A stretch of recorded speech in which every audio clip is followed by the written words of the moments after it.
Hello, this is Jane Sigford. Today's session is with Sandy Lewandowski, Superintendent of Intermediate District 287, located in Plymouth, Minnesota, which is in Region 9 West.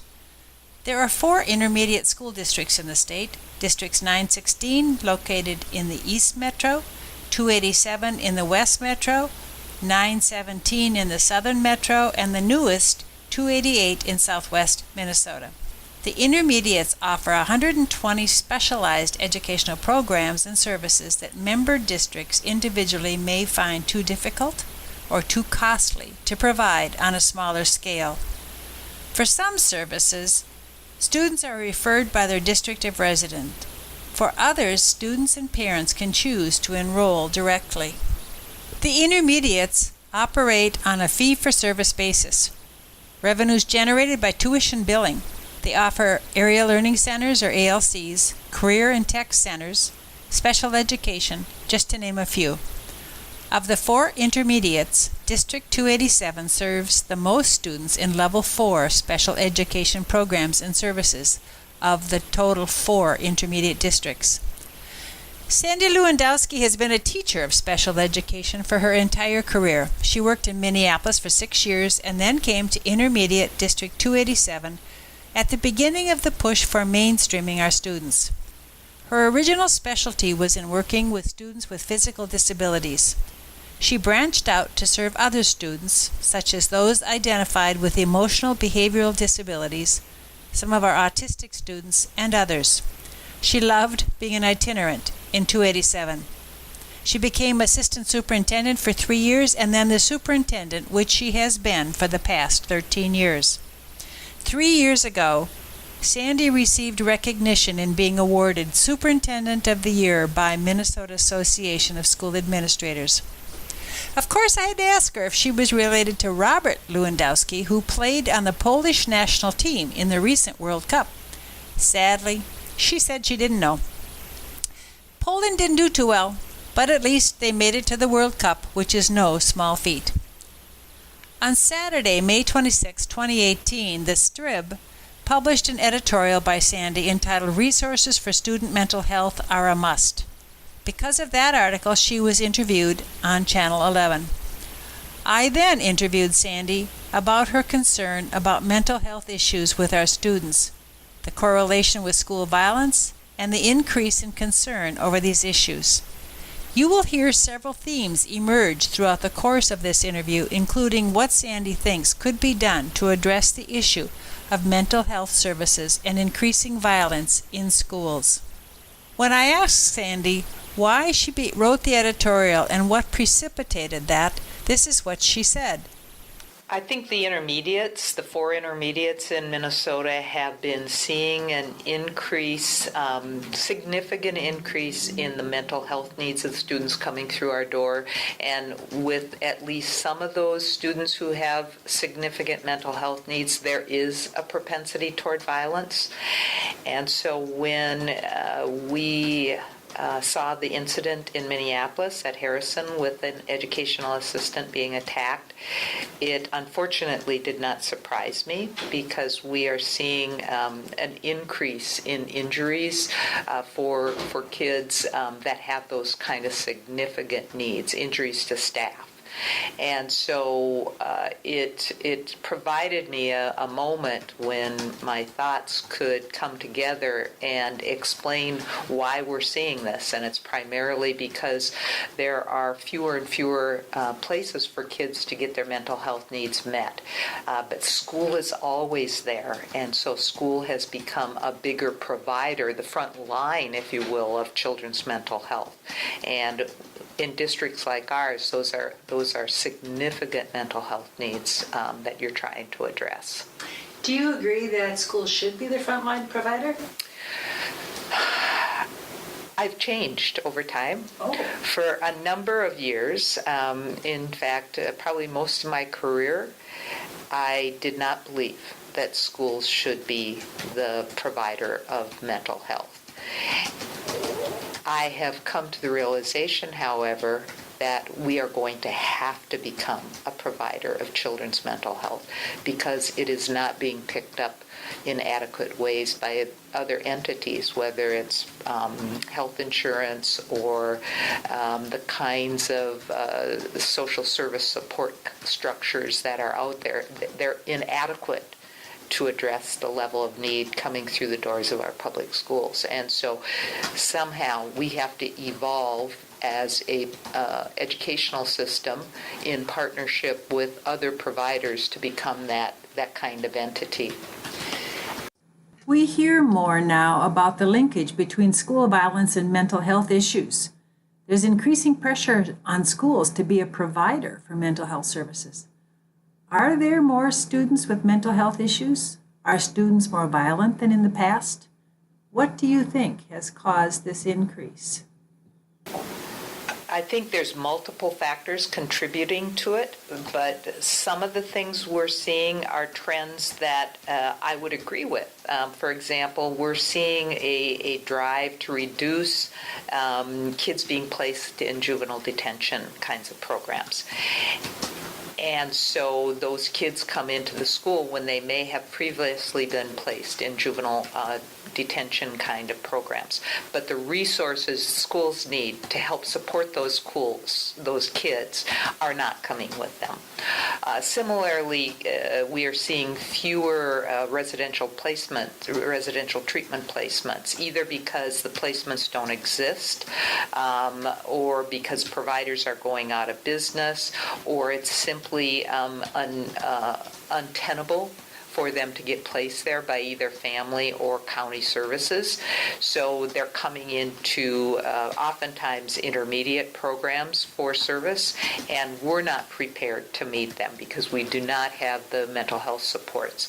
So when you have those kind of trends happening, to me, it seems inevitable that you're going to end up with more safety kinds of incidents and quite possibly injuries to staff. Programming and facilities have to be specialized to meet the needs of these students. Intermediate District 287 has been innovative in trying new approaches. Sandy described some of the things that they are doing. We had to adapt. We're much more than a school system, I think, right now as intermediate district. We have invested heavily in social emotional learning. We invest heavily in positive behavioral supports. Increasingly, we have invested in school psychologists, clinical kind of social workers, behavior specialists that understand the kinds of life stressors these kids have had to go through and what might be at the basis of their behavior, and then try to address it once we see it. What we're missing, though, is that clinical mental health piece most times, and so we've been fortunate in that not this most recent legislative session, but the one before last year, to get a 2-year, $1.8 million innovative mental health grant.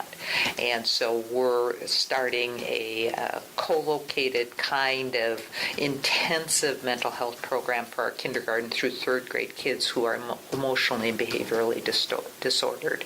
And we'll be doing that with Wilder. And it will be the equivalent of residential treatment, but just for the 6 hours a day. And so that is something that I think we have to continue to expand in order to adequately treat these kids. And you are talking about K through 3. That's where we believed we wanted to invest the money because we think that's where the trajectory can change for these little kids. So do you have a special facility for this? Is this in all of your buildings? Where's it located? This particular program will be at our North Education Center in New Hope. That's our largest facility and our newest building. Intermediates have really, in many cases, needed to build customized facilities to adapt to the kids coming through our doors.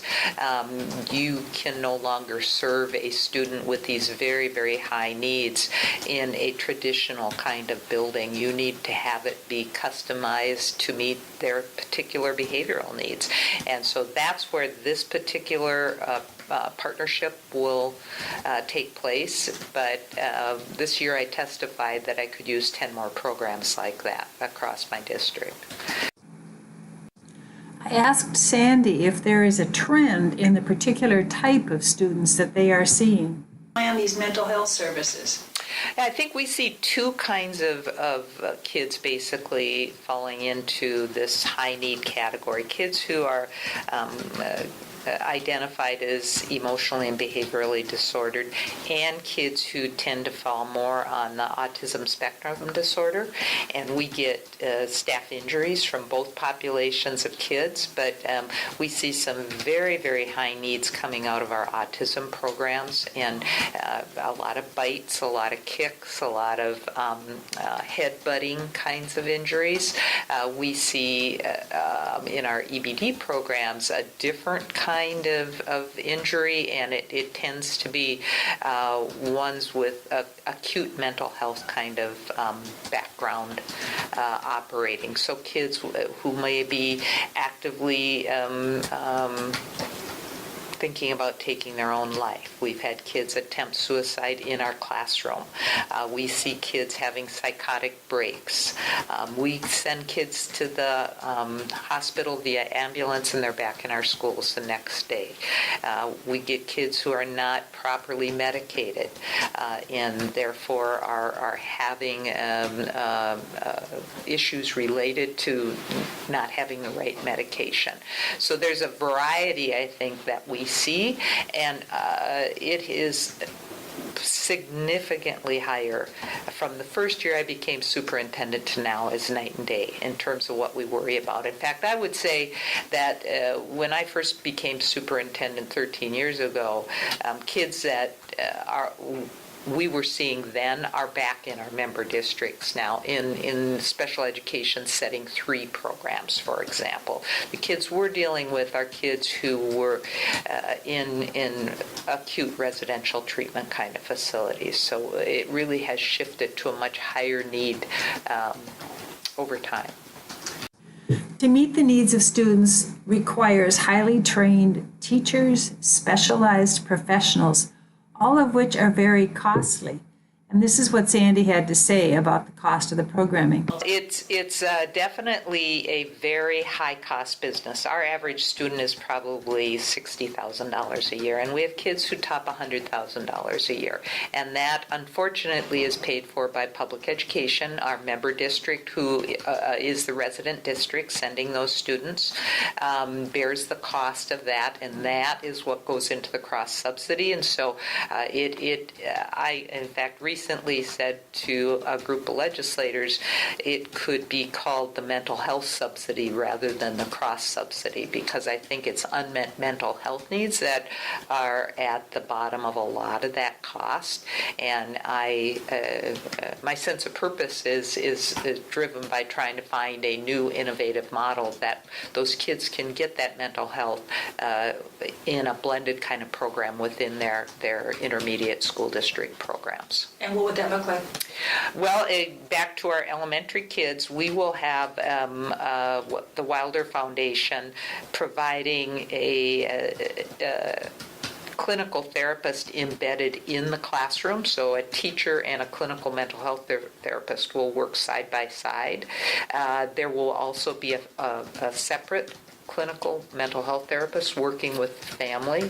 There will be trauma coaches who will work with our staff when a student has a behavioral incident to try to coach us to understand the trauma behind that little kid's head and how it relates to the behavior. So it'll be a very intensive model. In essence, we're bringing residential treatment into the school. It's just that kids are not sleeping overnight in our school, basically.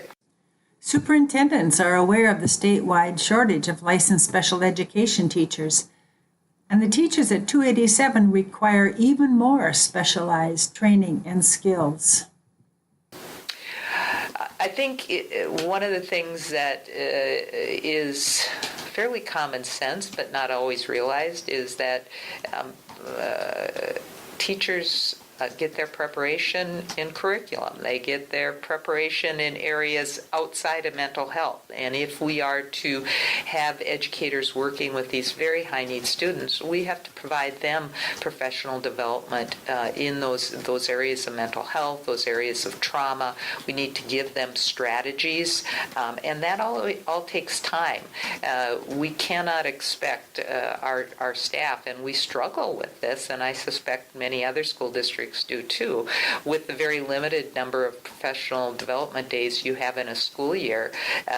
Those are easily taken up with the educational curriculum side of our work. What we need is additional days to provide professional development in these other areas, whether it be social emotional learning or mental health or behavioral strategies. That is kind of the new frontier for us. Not only do teachers need training in curriculum and pedagogy, plus how to make modifications and work with different types of learners, but they too need emotional support because of the high stress of their jobs. District 287 instituted a creative program called the District Crisis Response Team, which shows the type of support students need, but the adults on this team also require specialized training and personal support as well. People like teachers also require emotional support because they too are dealing with trauma, grief, and violence as part of their job. There's a book called Help for the Helpers that was recommended to me by Matt Gross, Superintendent of Deer River, that describes some strategies in supporting people like teachers, nurses, doctors who are in the helping professions so that they can stay healthy too. Here's what Sandy described about the Creative District Mobile Response Team and what 287 does to support the staff, including their administrators. One of the things that we've gone to in the last 2 years, actually, is that we recognize that we, as leaders, we're in a constant state of crises. There'd be a behavior, there'd be an incident, and we were all rushing to deal with it. From myself all the way through the principal to even some of the lead teachers. And yet some or all of us were not necessarily trained to do it, and we certainly weren't doing it very efficiently. And so we went to a model where we established a district mobile response team, and on that team we have a very seasoned school psychologist.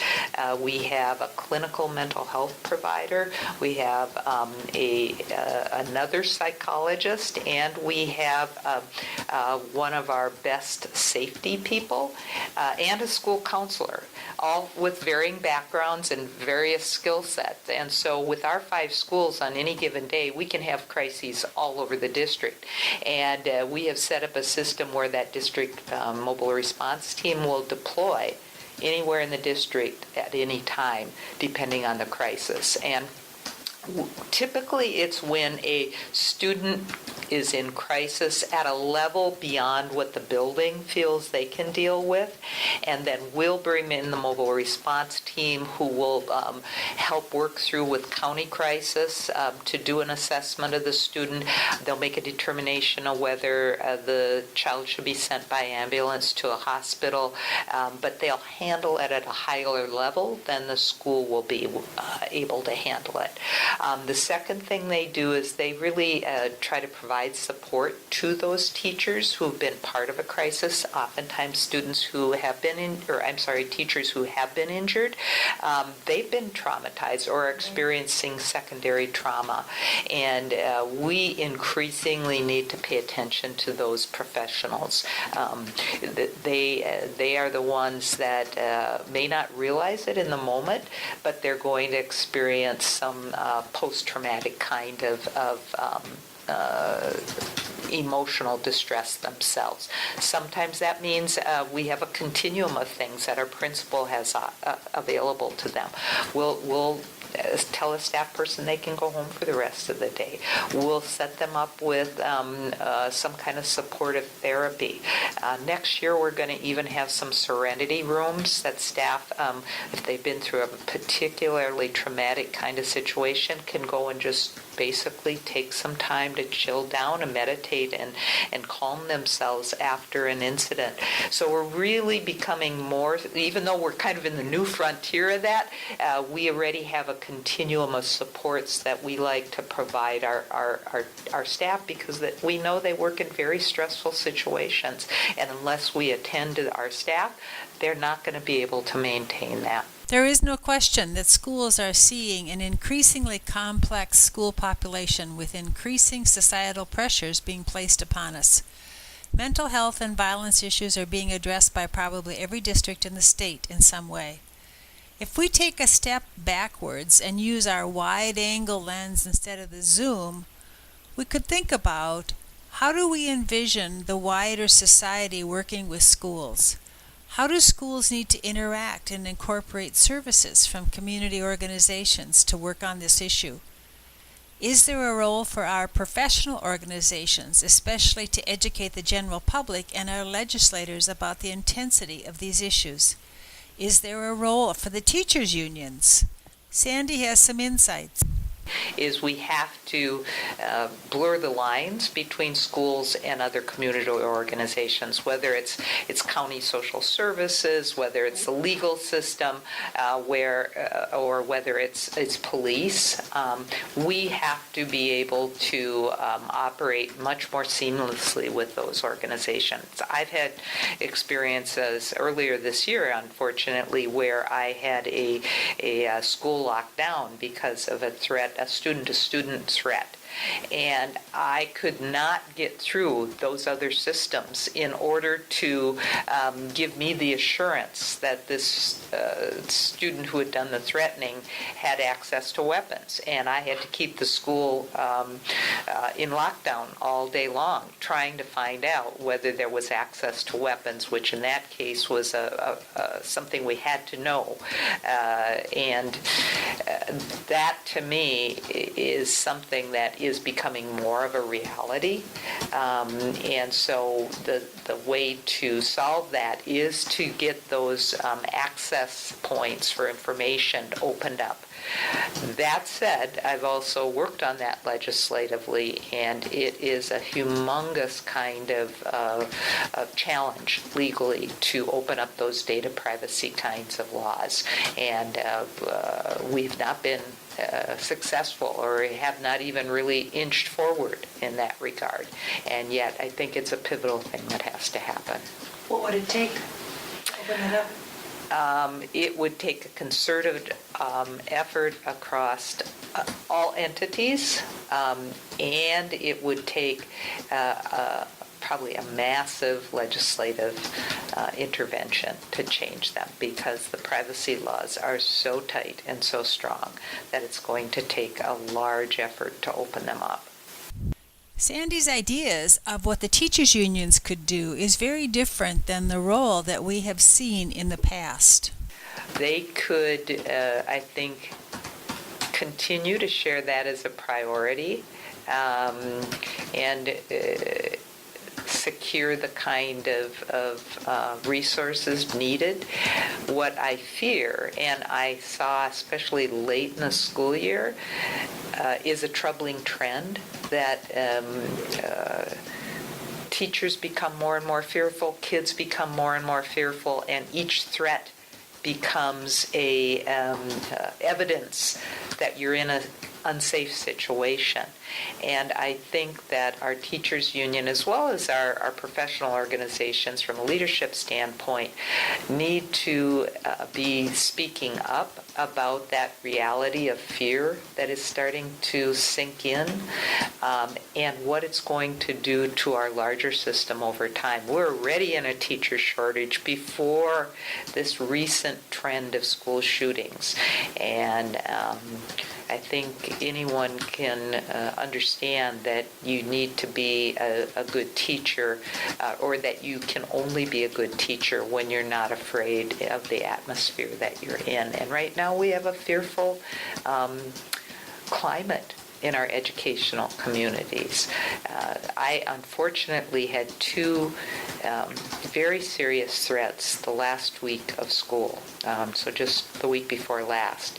And the difference in how people reacted at the end of the school year, even from the beginning of the school year, was significantly higher, a lot more fear. And I think it's a very troubling trend, and one that both our teachers and our leaders need to be out there advocating for changing that trend. Sandy started the interview by saying that she found a profound sense of purpose in her job. She used that line several times throughout our time together. She recognizes that educational leaders also need to stay energized, healthy, and rejuvenated. Most times I feel a profound sense of purpose and headway. If I were allowed myself to be vulnerable, those two threats 2 weeks ago pretty much did all our leaders in. Well, we remind ourselves, we as leaders and as teachers, that we need to take care of ourselves, and you cannot do this work without being in a healthy place yourself. And so that's the kind of thing that includes exercise and healthy eating and learning about what's going on.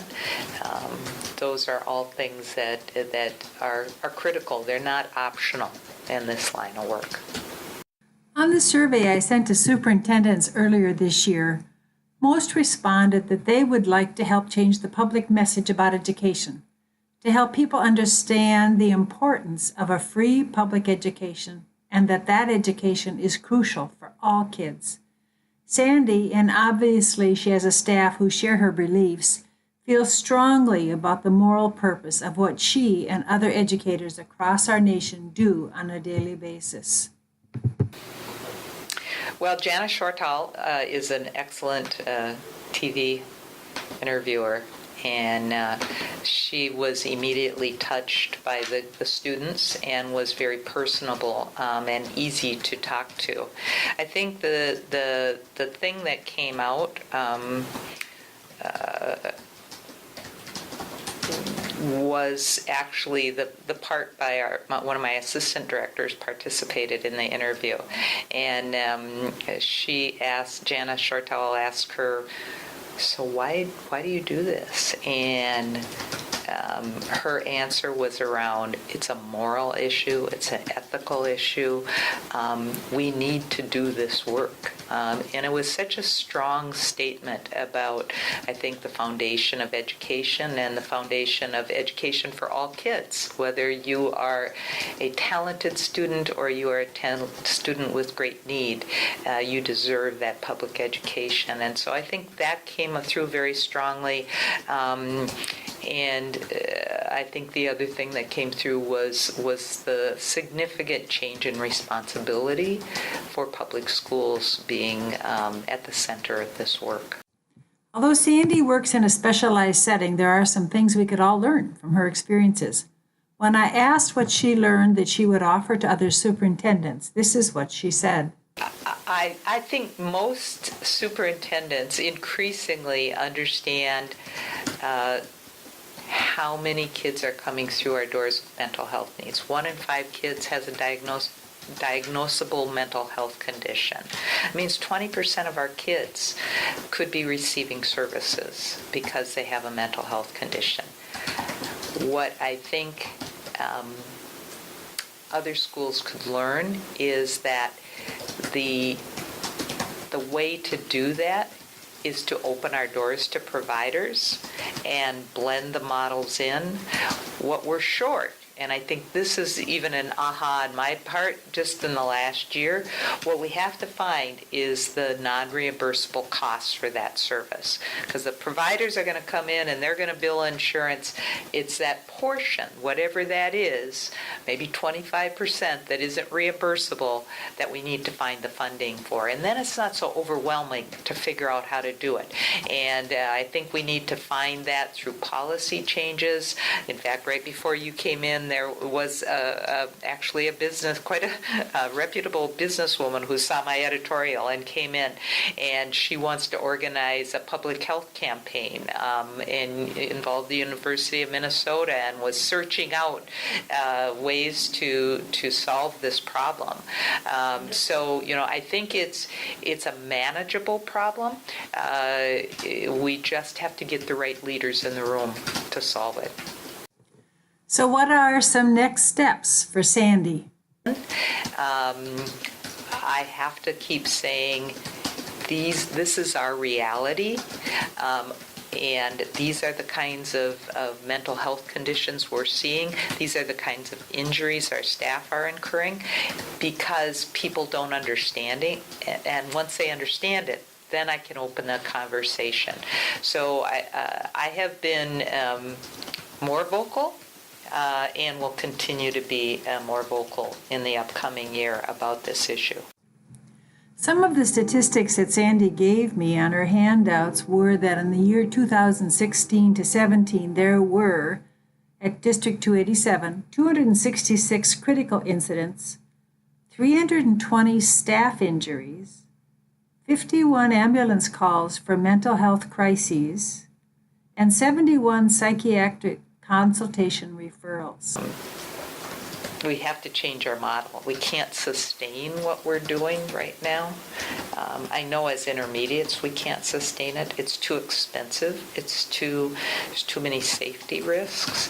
And so even our buildings can't be sustained. We get damage in our buildings on a regular basis. And so we are compelled to find a different way to do this. And I actually, over the weekend, I wrote to my highest contact in Hennepin County, Jennifer D. Cabellas, and said, you can't sustain it, we can't sustain it, isn't it time for us to think of something in the middle? And so that's kind of where my philosophy tells me, and relationships and communication are the way to get there.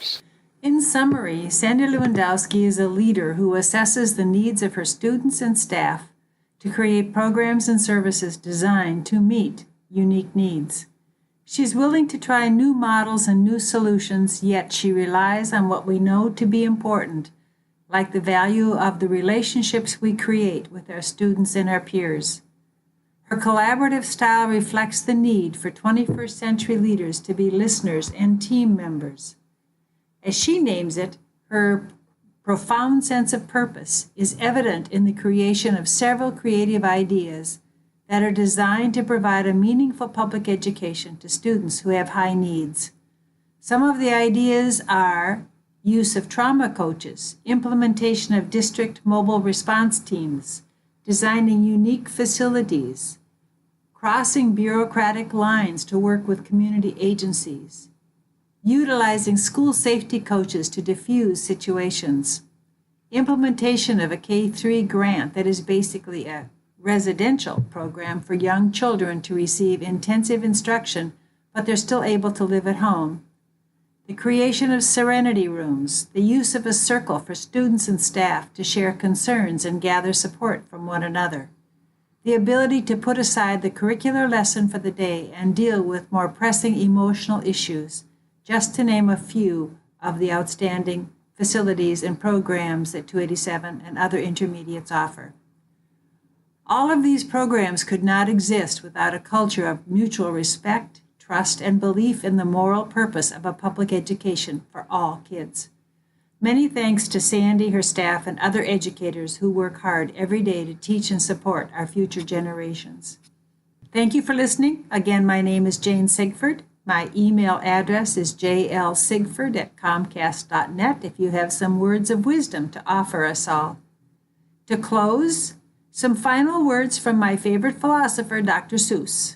I can only hope that this saying is true. Quote, sometimes the questions are complicated and the answers are simple. Thank you for listening.